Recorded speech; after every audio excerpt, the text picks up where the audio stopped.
আসসালামু আলাইকুম, সবাইকে ওয়েলকাম জানাচ্ছি কাকলি আক্তার ইউটিউব চ্যানেলে। আমি আজকে বাঁধাকপি ভাজি করব। এজন্য একটা ফ্রাই প্যানে কিছু আস্ত জিরা ফোড়নে দিয়েছি, তারপর কিছু কাঁচা পেঁয়াজ দিয়ে দেব।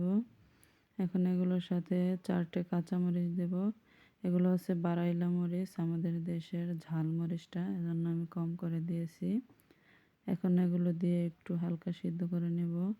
সিদ্ধ করা হয়ে গেলে আমি গাজর আর পাতাকপি ধুয়ে রেখেছি, পানি ঝরিয়ে রেখেছি, সেগুলো দিয়ে দেব। এগুলো আগে ধুয়ে রেখেছিলাম। এখন এগুলো দিয়ে দেওয়ার পরে আমি ফ্রোজেন মটরশুঁটি দিয়ে দেব। তো মটরশুঁটিগুলো দিয়ে একটু মিক্সড করে নেব এগুলোর সাথে।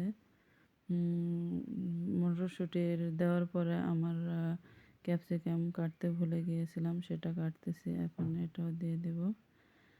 এটা দিয়ে দেওয়ার পর এগুলো একটু হালকা মিক্সড করে নিব। মিক্সড করে নেওয়া হয়ে গেলে আমি লবণ দিয়ে দেব। লবণ পরিমাণ মতো দিতে হবে, যার যতটুকু লাগে ততটুকু দিতে হবে। আমি আমার পরিমাণ মতো দিয়ে দিয়েছি, আপনাদের যতটুকু লাগে ততটুকু দেবেন। এখন এগুলোকে ভালো মতো মিক্সড করে নিতেছি। আর একটা কথা, এখানে এগুলো ঢাকা যাবে না ঢাকনা দিয়ে। এটা একটা টিপস, আপনি যদি ঢাকেন তাহলে আপনার এই ভাজিটা খেতে মজা লাগবে না।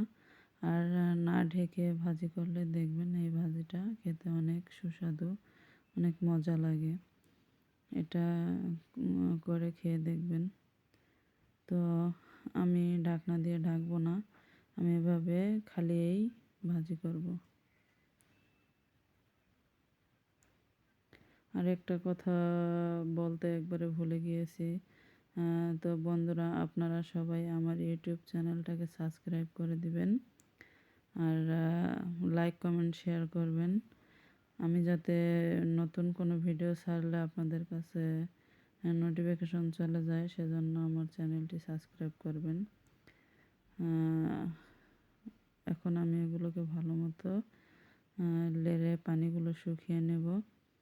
তারপর হালকা একটু ভাজা ভাজা হয়ে আসলে আমি এগুলোকে নামিয়ে নেব। তো আরও কিছুক্ষণ ভাজা ভাজা করতে হবে এটাকে।